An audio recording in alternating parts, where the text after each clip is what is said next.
Bismillahirrahmanirrahim.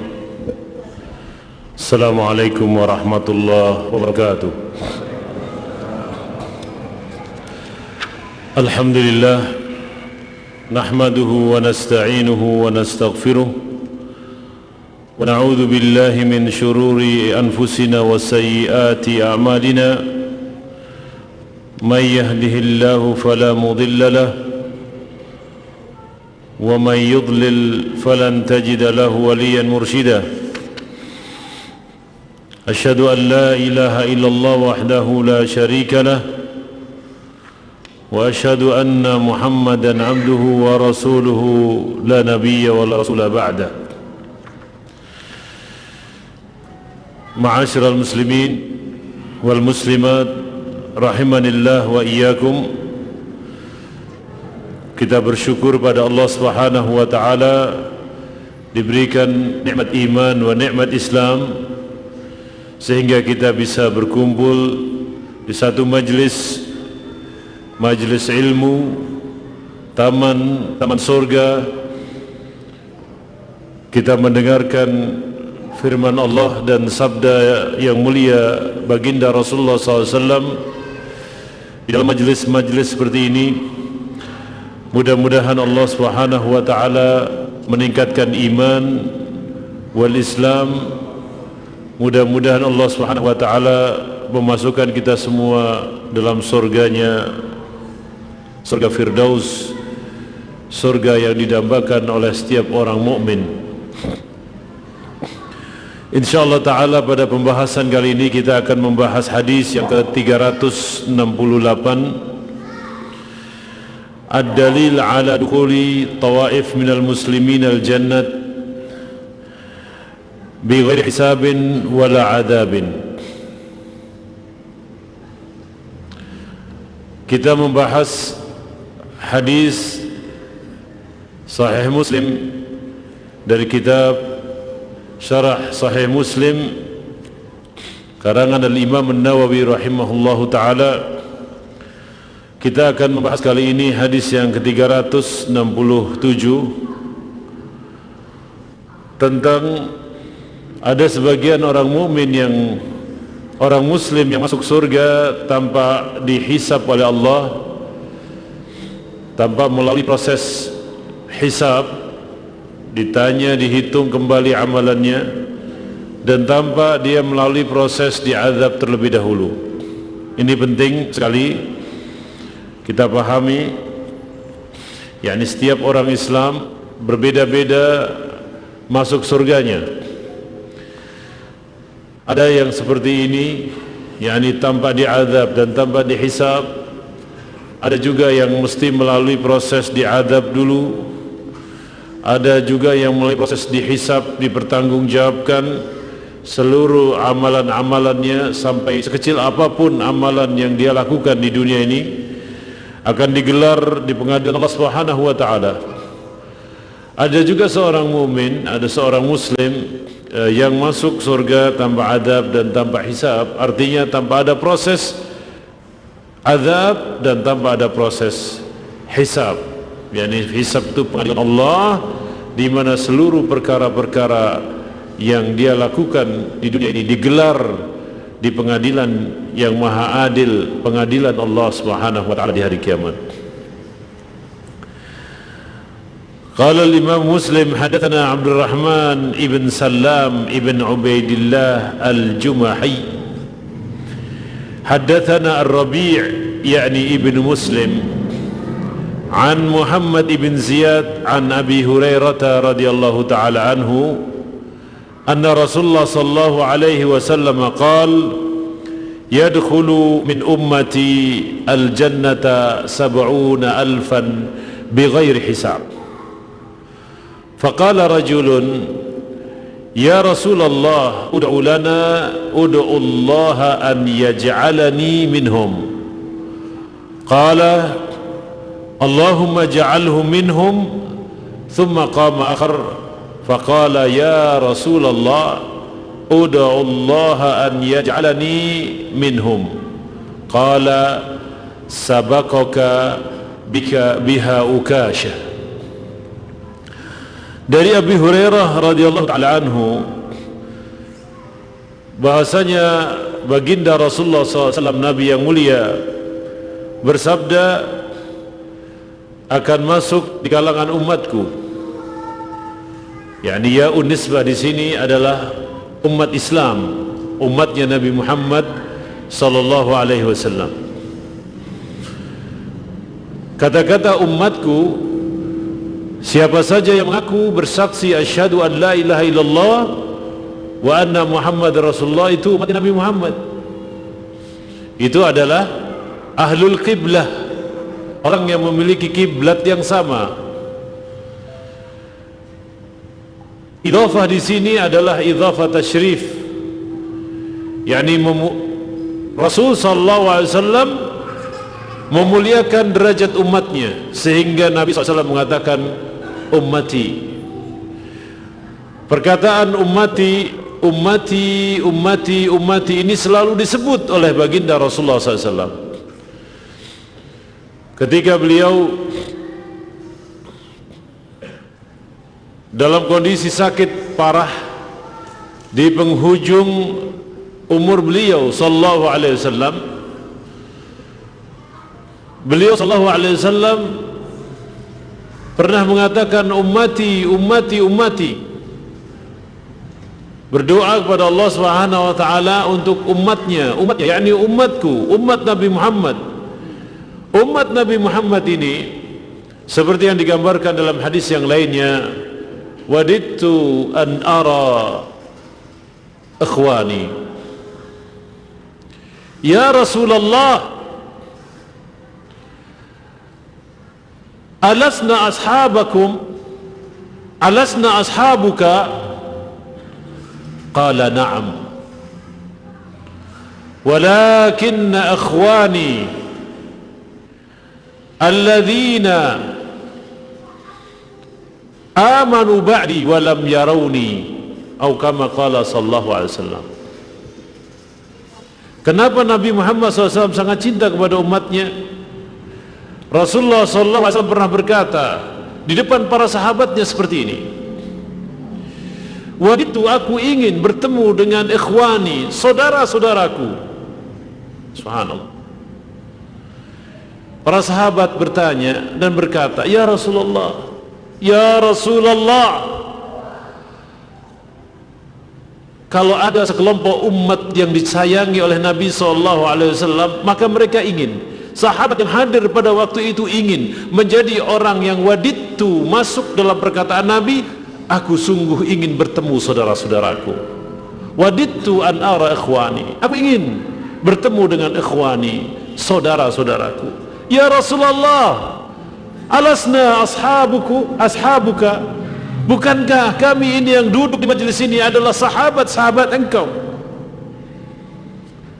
sahabat engkau yang melihat wahyu itu turun, yang membantu engkau, yang beriman kepada engkau, dan semua kebaikan disebutkan di situ.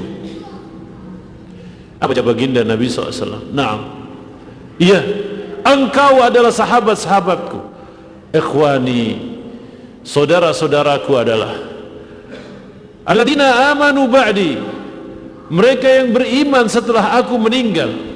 Mereka belum pernah melihat wahyu diturunkan, mereka belum pernah melihat mukjizat Nabi SAW, belum pernah melihat bulan terbelah menjadi dua, belum pernah melihat batu terbelah dengan tangan yang mulia Rasulullah SAW, belum pernah melihat mukjizat yang diturunkan kepada Rasulullah SAW, tetapi mereka beriman kepada ajaranku, mereka menghidupkan sunnah-sunnahku, mereka menghidupkan ajaran-ajaranku, mereka menumbuh suburkan dan selalu mentaati perintah-perintah baginda Rasulullah SAW. Disitulah Nabi SAW, haulai ikhwani, mereka itu adalah saudara-saudaraku. Ya Allah, jadikanlah kita termasuk ikhwan yang ditambahkan oleh Nabi SAW. Ya Allah, pertemukanlah kita dengan Nabimu baginda Rasulullah SAW fi jannatihi na'im, Ya Allah, jadikan kami ini adalah hamba-Hambamu yang selalu mengikuti sunnah-sunnah Nabi Muhammad sallallahu alaihi wasallam. Kami merindukan perjumpaan dengan Nabi-Mu yang Engkau cintai, yang Engkau kasihi, meskipun kami ini belum pernah bertemu dengan Engkau, ya Arhamar Rahimin. Saudara-saudara kaum muslimin wal muslimat yang dirahmati Allah Subhanahu wa taala, betapa mulia Rasulullah sallallahu alaihi wasallam dan betapa sayang Rasulullah sallallahu alaihi wasallam dengan umatnya. Salah satu bentuk kesayangan kita kepada Rasulullah sallallahu alaihi wasallam adalah kita menjadikan ajaran beliau yang mulia, ajaran beliau yang suci, yang tidak pernah dikotori oleh tangan-tangan perusak Islam, dengan cara kita menghidupkannya, dengan cara kita menjadi ghuraba. Apa itu ghuraba? Nasun, sebuah komunitas, sebuah kelompok. Aslahu anfusahum, mereka memperbaiki diri mereka. Hina fasadatil ummah, ketika umat ini sudah rusak, ketika umat sudah enggan mengambil sunnah Nabi SAW, ketika umat sudah tidak mau lagi, sunnah dikatakan kuno, sunnah dikatakan ketinggalan zaman, sunnah dituduh sebagai radikal, sunnah dituduh sebagai macam-macam. Mereka menghidupkan sunnah Nabi sallallahu alaihi wasallam. Haula'il ghuraba, mereka adalah orang-orang yang asing, kata Nabi SAW.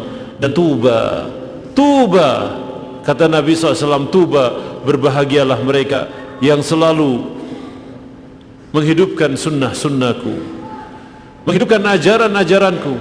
Tatkala umat bersenang-senang dan tidak mau meninggalkan, tidak mau mengamalkan sunnah Nabi SAW, mereka mengamalkan sunnah Nabi SAW.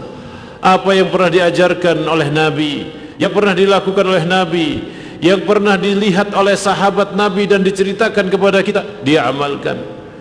Nabi SAW pernah mengatakan, aku sangat cinta dengan hari Senin dan hari Kamis. Kenapa? Karena di situ amalan-amalan manusia diangkat oleh Allah Subhanahu wa taala. Maka aku cinta dengan puasa di hari itu. Dia hidupkan sunnah puasa Senin Kamis. Ketika dia mendengar kabar dari sahabat yang mulia, sahabat-sahabat Nabi SAW, contohnya Abu Hurairah pernah mengatakan, aku pernah diberikan nasihat, wejangan, wasiat oleh kekasihku Rasulullah SAW. Apa wasiat itu? Aku disuruh witir sebelum aku tidur. Maka dia kembangkan, dia hidupkan sunnah witir sebelum dia tidur. Terus begitu, digali apa yang diajarkan oleh Rasulullah SAW. Semua apa yang diajarkan oleh baginda Rasulullah SAW adalah berkah dalam kehidupan kita sehari-hari. Apa yang dilarang oleh baginda Rasulullah SAW adalah kehancuran apabila kita mengamalkannya. Makanya, oleh karenanya, amalkan apa yang diperintahkan oleh Nabi dan tinggalkan apa yang dilarang oleh Nabi Muhammad sallallahu alaihi wasallam. Nabi sangat cinta kepada umatnya sehingga beliau mengatakan, ummati yadkhulu min ummati al-jannata. Ada sebagian umatku. Min di sini adalah tab'id, sebagian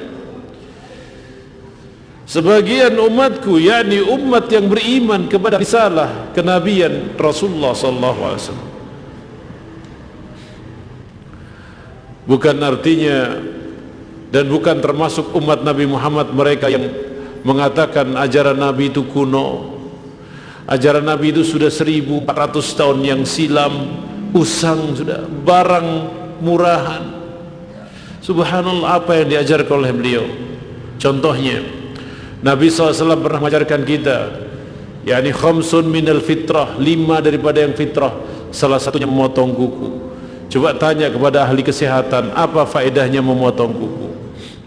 Nabi SAW pernah mengajarkan tentang hijamah, berbekam, ya.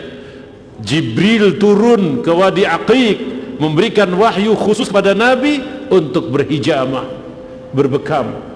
Coba kita lihat sekarang, semua penyakit kadang-kadang medis gagal mendeteksinya, tapi bisa disembuhkan dengan hijamah. Jibril turun ke Wadi Aqiq mengabarkan kepada Nabi SAW, inilah pengobatan manusia sesungguhnya.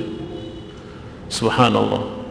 Ya, inilah sunnah-sunnah yang diajarkan oleh baginda Rasulullah SAW, dan beribuan jutaan cara hidup sehat diajarkan oleh baginda kita Rasulullah SAW. Maka kenapa saudara-saudara masih ada orang yang mengambil contoh suri tauladan dari selain Nabi SAW? Dia mengaku cinta kepada Nabi, senang kepada Nabi, semuanya selalu dia nisbatkan kepada Nabi. Begitu datang sunnahnya Nabi SAW yang benar, dia enggan. Oh, nanti dululah, kalau saya ngamalkan ini saya ketinggalan zaman. Subhanallah. Di Eropa sana berbondong-bondong umat dari agama lain masuk Islam, sehingga mereka memberi gereja-gereja untuk masjid-masjid. Apa dan kenapa mereka masuk Islam? Karena mereka melihat keajaiban-keajaiban itu ternyata datang dari Islam. Setelah dia periksa, setelah dia selidiki, ternyata betul apa yang dikatakan oleh baginda Rasulullah sallallahu alaihi wasallam. Sab'una alfan bighairi hisab. 70.000 orang ini masuk surganya tanpa dihisab oleh Allah Subhanahu wa taala. Tanpa dihisab oleh Allah Subhanahu wa taala. Pernah kita terangkan di sini bahwasanya nanti di pengadilan Allah Subhanahu wa taala di padang mahsyar, nanti Allah Subhanahu wa taala menegakkan timbangan, yakni mizan. Mizan ini bisa berbicara, yantiqu bisidqin. Timbangan ini, ya, timbangan manusia ini atau timbangan akhirat ini akan berbicara kepada orang yang diadilinya dengan kebenaran. Orang ini dulu pernah apa? Ya Allah, ini orang ini dulu pernah ini, orang ini pernah ini. Meskipun hadis tentang mizan, tentang timbangan itu memiliki lisan, memiliki mulut, itu adalah lemah, tapi dikuatkan dengan dalil-dalil yang lainnya. Salah satu dalil itu adalah Al-Quranul Karim. Yauma tublas sarair, hari yang dimana semua perkara-perkara sekecil apapun yang tidak pernah disangka oleh manusia digelar pada waktu itu. Digelar, ya. Digelar artinya, oh fulan pada tanggal sekian bulan sekian telah melakukan ini. Itu kelihatan. CCTV kalah. Kalau kita merekam aktivitas kita dari kita 0 tahun sampai akhir kita meninggal dunia, maka berapa tera kita habiskan. Tapi pengadilan Allah Subhanahu wa taala mengungkap semuanya. Maka ma'asyiral muslimin, di manakah mereka yang berbuat maksiat dengan pengadilan Allah Subhanahu wa taala? Apakah mereka mampu bersembunyi daripada perbuatan mereka? Di manakah mereka, para orang-orang yang zalim, dengan pengadilan Allah Subhanahu wa taala? Mampukah mereka bersembunyi? Tidak mampu. Tidak mampu manusia bersembunyi. Semua digelar oleh Allah Subhanahu wa taala. Yauma tublas sarair. Semua umat Nabi Muhammad sallallahu alaihi wasallam berharap agar menjadi 70.000 orang yang masuk surga tanpa azab dan tanpa hisab. Ada orang bertanya, ya Ustaz, apakah kita ini masih kebagian 70.000 itu? Apa kuotanya udah habis? Seperti kuota haji. Orang daftar haji sekarang, ya, 19 tahun, 20 tahun baru berangkat. Ya. Ya. Yang belum daftar haji ya siap-siap sabar aja itu. Meskipun pemerintah membuka lagi kuota haji tambahan-tambahan dan pemerintah Saudi membuka aliran visa, tidak kuat, tidak cukup. Karena pembangunan Mekah itu belum sampai menampung untuk 10 juta orang. Kalau 10 juta orang semua sudah jadi, maksudnya itu 10 juta orang, nah itu mungkin bisa itu. Tidak nunggu lagi 19 tahun. Di Banjarmasin sudah 30 tahun. Ya, akhirnya beli KTP di Lampung, beli KTP di Bali. Nah sekarang KTP sudah eKTP, bingung lagi gitu kan. Ya, beli kuota lagi di mana? Di Irian. Ya. Akhirnya saking khawatirnya dengan umurnya, akhirnya dia cari-cari, ya cari visa hijau lah gitu. visa hijau ya. Tapi sah juga, ya sah lah namanya visa gitu. Ya, tapi hati-hati. Kenapa? Banyak permainan di dalamnya. Ya, orang kan kadang-kadang mata kita langsung percaya gitu. Seorang jualan haji, umur sudah tua, uang ada, kesempatan tidak pernah ada. Ada orang datang nawarkan haji gitu. Jangan cepat percaya, selidiki dulu, tanya kebenarannya. Pernah ngeberangkatin belum? Kalau pernah ngeberangkatin, ya percayalah kita dikit, ditelusuri lagi terus, karena banyak sekali penipuan di sana. Orang masuk surga tanpa adab dan tanpa hisab diidamkan oleh setiap orang. Ya. Berarti menunjukkan pemandangan padang mahsyar begitu dahsyat, saudara-saudara. Pemandangan yang akan kita saksikan nanti di padang mahsyar di hari pembalasan dahsyat, sampai disebutkan dalam sebuah hadis, yakni Allah dekatkan matahari di atas kepala kita sejengkal. Allah, biasanya jengkal kita salat melihat di atas Kuba, ya di padang mahsyar kita melihat matahari, Pak. Subhanallah. Dan tubuh manusia di sana dibesarkan, digedekan. Tapi lawannya matahari yang sekarang jarak kita dengan matahari itu kurang lebih 150 juta mil.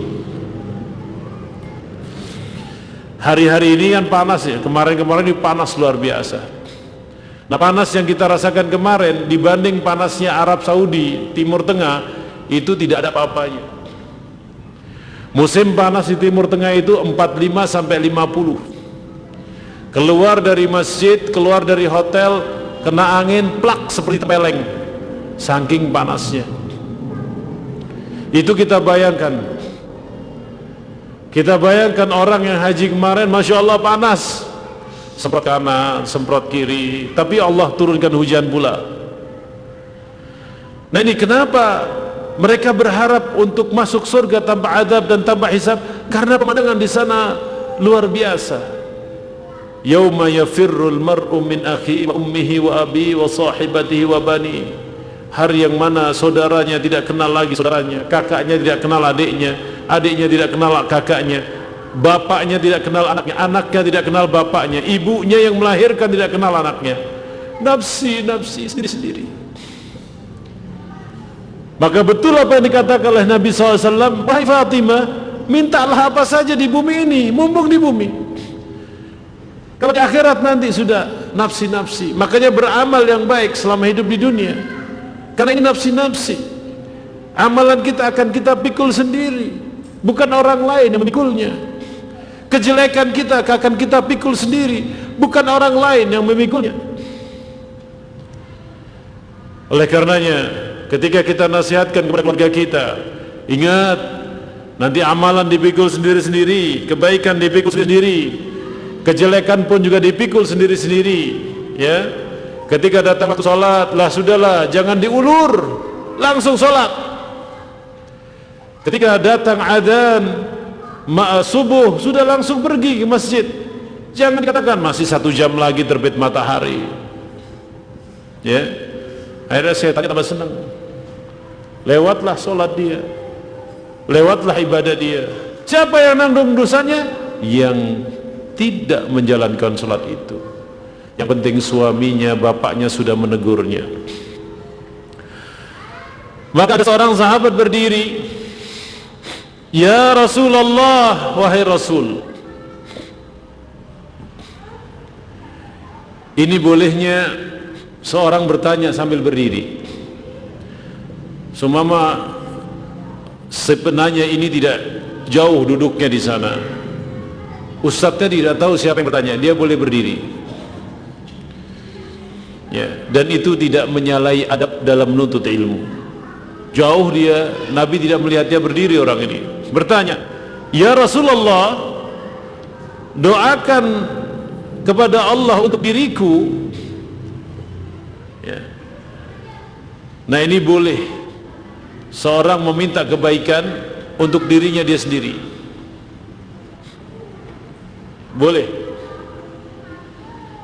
dan juga boleh meminta kebaikan untuk semua orang. Ini menunjukkan semangat para sahabat agar kebaikan itu berpihak kepada dirinya. Ini para sahabat. Para sahabat itu tidak ada satu biji kebaikan kecuali langsung diambil. Dalilnya apa? Lau kana khairan lasabaquna ilaihi. Kalau kami mendapatkan, kalau itu kita dapatkan adalah sebuah kebaikan, maka kami orang yang pertama kali mengamalkannya. Itu moto hidup para sahabat Nabi sallallahu alaihi wasallam. Jadi tidak ada satu kebaikan kecuali diamalkan oleh sahabat-sahabatnya yang mulia. Ya Rasulullah, doakan kami agar menjadi orang itu. Kemudian karena ini orang yang pertama kali, langsung Nabi berdoa, Allahumma ja'alhu minhum. Ya Allah, jadikan orang yang minta doaku ini termasuk 70.000 orang tadi. Jadi jatahnya sudah diambil satu. Jadi tinggal berapa? 69.000. Generasi keberapa itu? Generasi pertama. Sudah diambil satu. Sudah diambil satu. Nah, ini rahasia yang Allah Subhanahu wa taala sembunyikan. Kenapa saudara-saudara? Agar manusia, agar kita semua umat Nabi Muhammad ini selalu berlomba dalam kebaikan dan menjauhkan daripada kejelekan-kejelekan. Kemudian hadis yang 368 sama hadisnya, hadis yang berikutnya 369. Qala al-Imam Muslim rahimahullahu taala, haddatsani Harmalah ibn Yahya, anba'ana ibnu Wahab. Ibnu Wahab di sini adalah Abdullah ibn Wahab. Qala akhbarani Yunus an ibn Shihab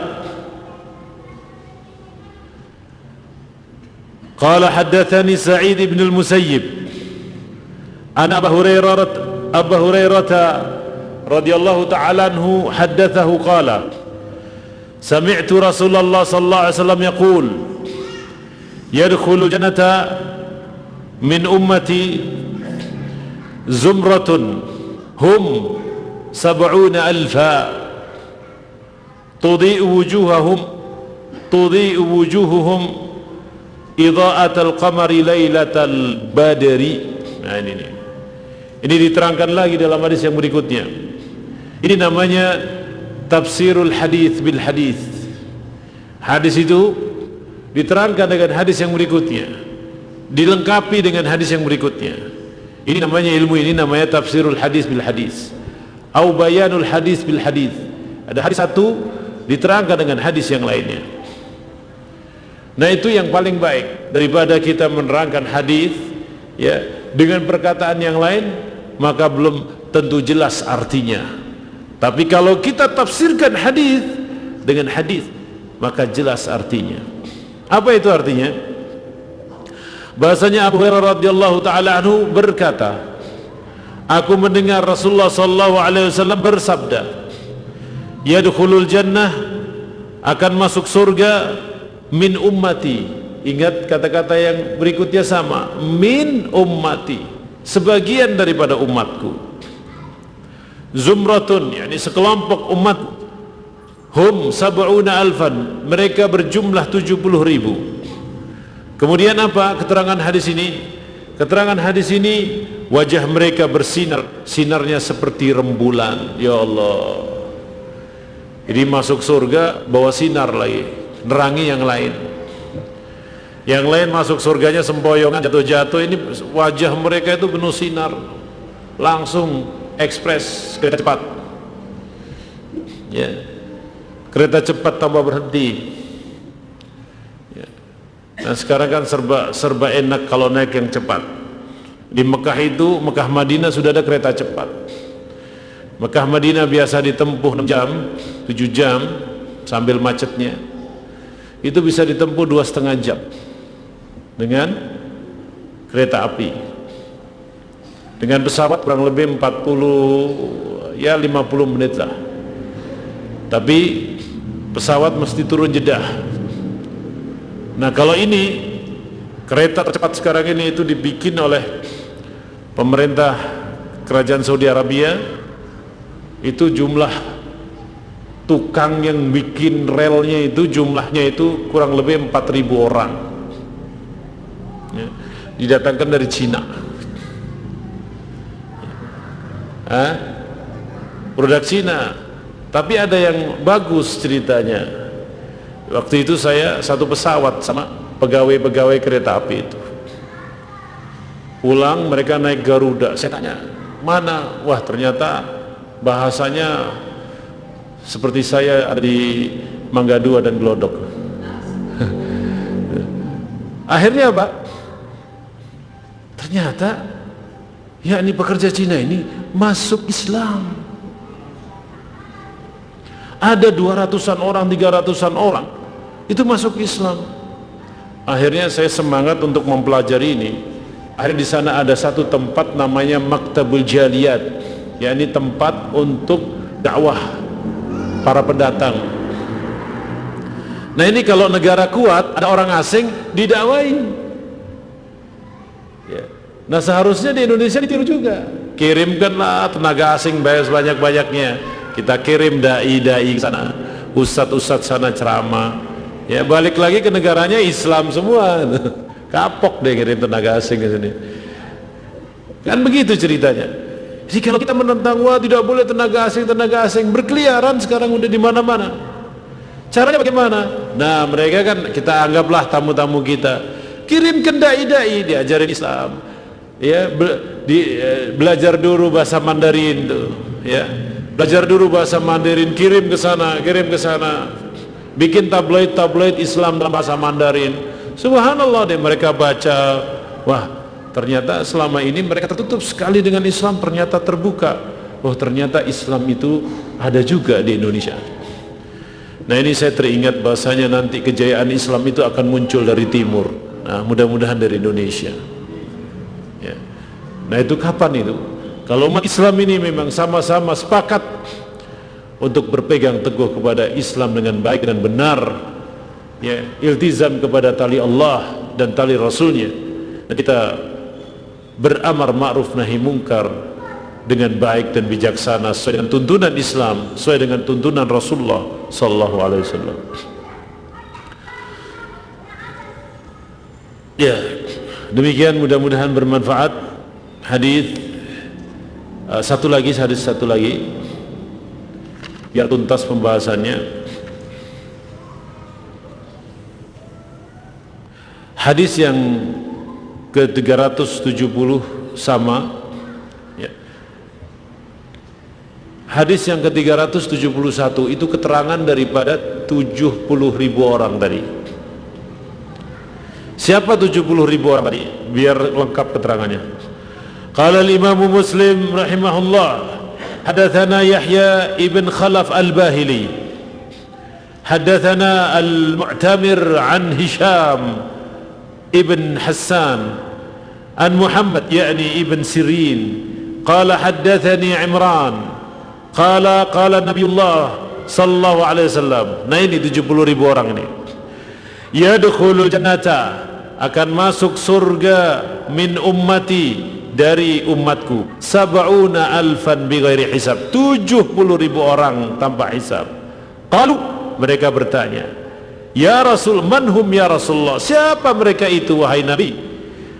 Qala, maka Nabi menjawab mereka, humul ladzina la yaktabun, mereka tidak melakukan kai, wala yastarqun, dan mereka tidak meminta ruqyah. Nanti anda terangin. Wa ala rabbihim yatawakkalun, dan mereka adalah orang-orang yang bertawakal pada Allah Subhanahu wa taala. Apa itu kai? Kai ini adalah cara pengobatan Arab kuno, Badui. Sampai sekarang masih ada bapak-bapak. Bekam itu masih ada. Bekam, hijamah itu masih ada. Saya waktu mahasiswa dulu tahun 98, Saya pernah hijamah bekam di komunitas Arab kuno, Arab Badui. Ternyata kalau kita biasanya tahu bacaan Quran itu ada sanadnya, hadis ada sanadnya, ternyata hijamah itu pun ada sanadnya gitu loh. Kaget-kaget saya. Tapi mantep. Kalau hijamah sama orang-orang Badui ini mantep. Itu macam-macam penyakit insya Allah turun semua. Kolesterol turun, asam urat turun. Tidak mungkin lah takut antum makan kambing lah. Nah kemarin beberapa waktu yang lalu kita mencari, selama umrah itu tidak pernah ketemu. Akhirnya beberapa tahun yang lalu saya ketemu lagi itu tempat bekam ala kuno. Wah, kita berbekam di sana. Itu namanya hijamah. Cara pengobatan kuno yang lainnya adalah kai. Kai itu semua orang sudah mati rasa, ya, mati rasa, itu ditempelkan sama besi panas gitu, ya, sehingga sarafnya kembali lagi. Tetapi ini tentunya harus dilakukan oleh orang yang ahli. Para ulama memakruhkan, bahkan mengharamkan apabila mencederai orang ini. Tapi kalau dilakukan oleh tenaga ahli maka tidak masalah. Jadi orang yang ngerti saraf, mana saraf-sarafnya yang mesti dikait, yang ditusuk dengan besi panas ini, ya. Para ulama yang mengharamkan kai ini tidak boleh, karena api itu kekhususan Allah untuk mengadab hamba-hambanya yang kufur, maka tidak boleh dipakai. Nah ini jawabannya. 70.000 orang itu adalah mereka yang tidak melakukan kai dan la yastarqun, tidak meminta ruqyah, ya. Beda orang yang diruqyah sama meminta ruqyah. Semua contohnya nih, naudzubillah min dzalik, ya, jangan sampai ada di antara jamaah ini yang kemasukan jin, rasukan dan sebagainya, ya, dia minta tolong saya diruqyah. Ini yang masuk dalam hadis ini. Tapi kalau ada orang mendatanginya, meruqyahnya, tidak masalah, tidak masalah, ya. Naudzubillah, ini salah satu bukti benteng seorang itu lemah, ya, ketika dia itu lengah, jin masuk menyatu dengan dirinya, kesurupan. Nah, kesurupan ini biasanya kita tahu tuh, udah lumping kesurupan, ya. Ya, tari-tari jaipongan itu kadang-kadang kesurupan. Kenapa? Kalau tidak kesurupan, nah mungkin dia nari sampai semalam suntuk, ya. Ya, ada tari-tari yang biasanya disuguhkan itu kesurupan. Kadang-kadang kita juga melihat fenomena kesurupan di sekolah-sekolah, fenomena kesurupan di gudang-gudang. Gudang tidak pernah dipakai sama orang kesurupan. Wallahu ta'ala alam. Silakan, yang Anda bertanya silakan.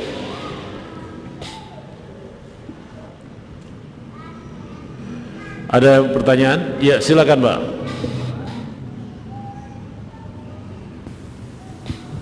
Assalamualaikum warahmatullahi wabarakatuh.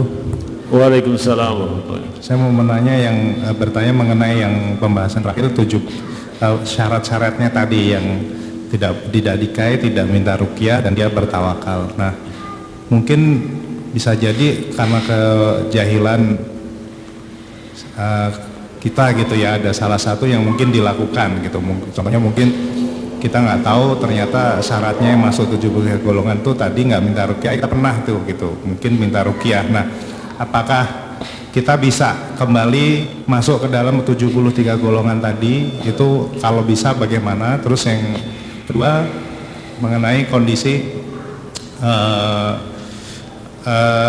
kaitannya dengan Khawarij Ustaz, dengan orang munafik.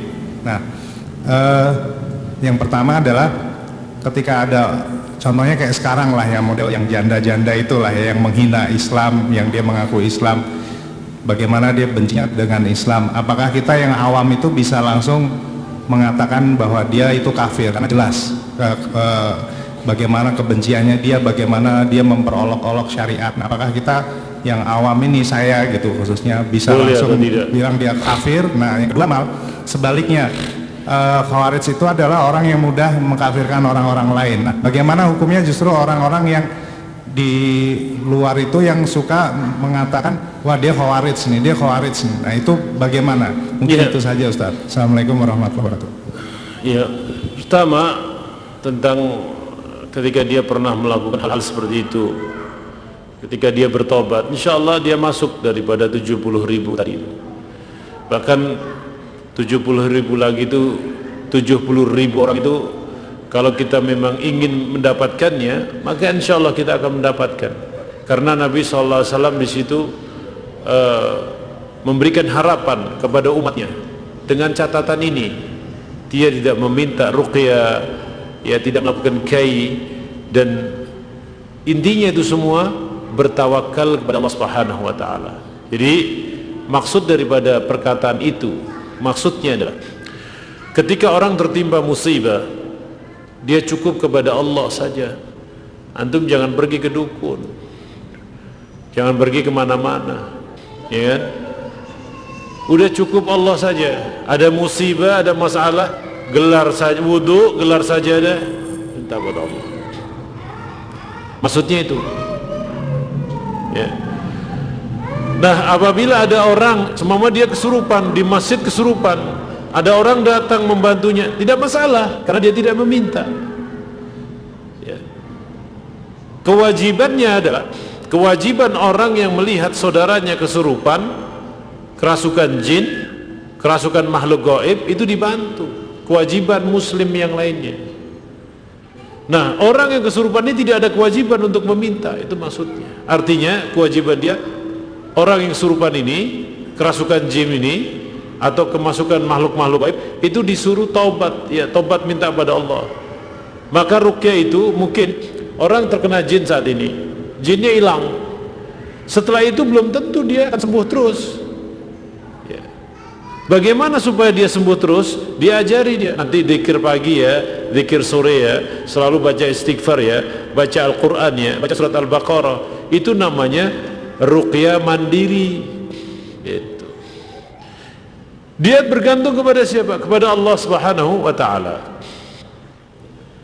Kemudian tentang pernyataan di medsos, pernyataan kufur, pernyataan kemunafikan, dan itu jelas-jelas perkataan kufur, ya.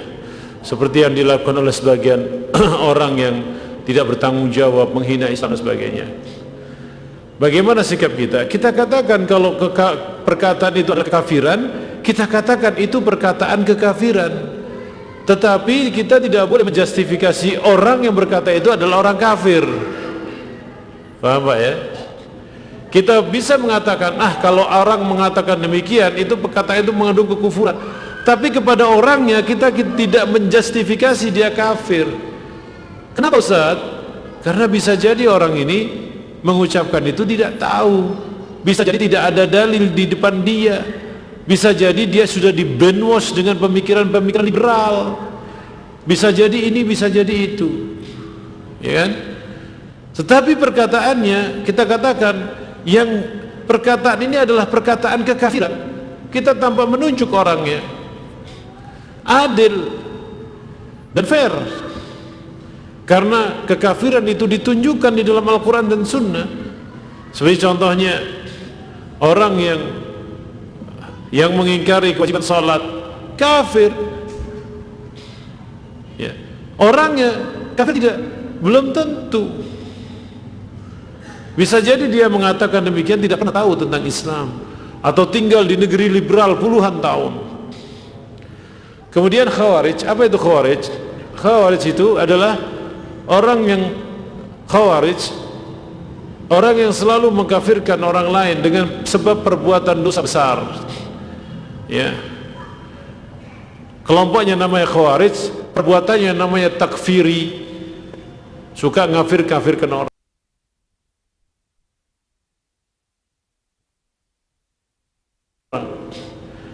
Hati-hati kalau kita mengucapkan mengkafir-kafirkan orang, bisa jadi balik kepada diri kita. Karena belum tentu orang yang melakukan kekafiran itu kafir.